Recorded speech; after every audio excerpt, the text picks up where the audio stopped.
പഹൽഗാം ആക്രമണം ജമ്മു കാശ്മീരിലെ ടൂറിസം രംഗത്തെ കൂടിയാണ് തകർത്തു കളഞ്ഞത്. ഒരു മാസത്തിനിപ്പുറവും കശ്മീരിലേക്കുള്ള ടൂറിസ്റ്റുകളുടെ വരവേതാണ്ട് നിലച്ച മട്ടാണ്. സഞ്ചാരികളെ എത്തിക്കാനുള്ള ക്യാമ്പയിനുകളോടെ ഒപ്പം ടൂറിസം രംഗത്തിനായി സാമ്പത്തിക ഇളവുകൾ കൂടി സർക്കാരിനോട് ആവശ്യപ്പെടുകയാണ് ആ മേഖലയിൽ ഉള്ളവർ.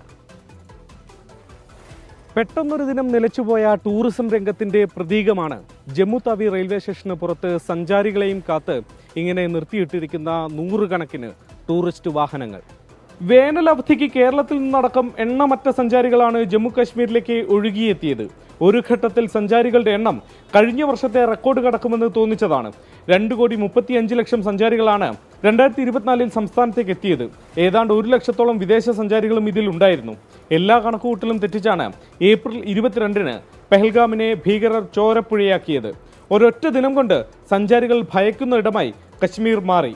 अभी यहाँ पे हमारे जो स्टैंड पे गाड़ी है 750 गाड़ी है, सभी बैठे हुए हैं, काम बिल्कुल नहीं है. आपने देख लिया पूरे खाली पड़ा हुआ है जम्मू, कोई टूरिस्ट नहीं आ रहा, कुछ नहीं है.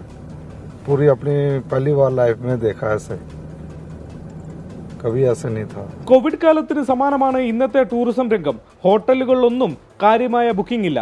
ജമ്മു റെയിൽവേ സ്റ്റേഷന് മുന്നിൽ 1000-ലേറെ ടാക്സി കാറുകളാണ് അനിശ്ചിതത്വത്തിന് നടുവിൽ നിർത്തിയിട്ടിരിക്കുന്നത്.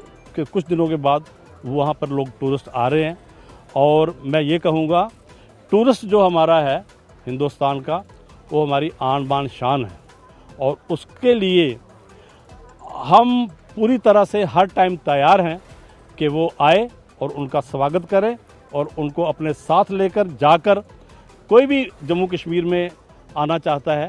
3 ലക്ഷത്തിലേറെ പേർ നേരിട്ട് ടൂറിസവുമായി ബന്ധപ്പെട്ട് സംസ്ഥാനത്ത് ജോലി ചെയ്യുന്നുണ്ടെന്നാണ് ഏതാണ്ട് കണക്ക്. പ്രത്യേക സാമ്പത്തിക പാക്കേജ് സർക്കാരിനോട് ആവശ്യപ്പെടുകയാണ് വിനോദസഞ്ചാര മേഖല. ലോൺ തിരിച്ചടവിലടക്കം ഇളവ് തേടുകയാണ്.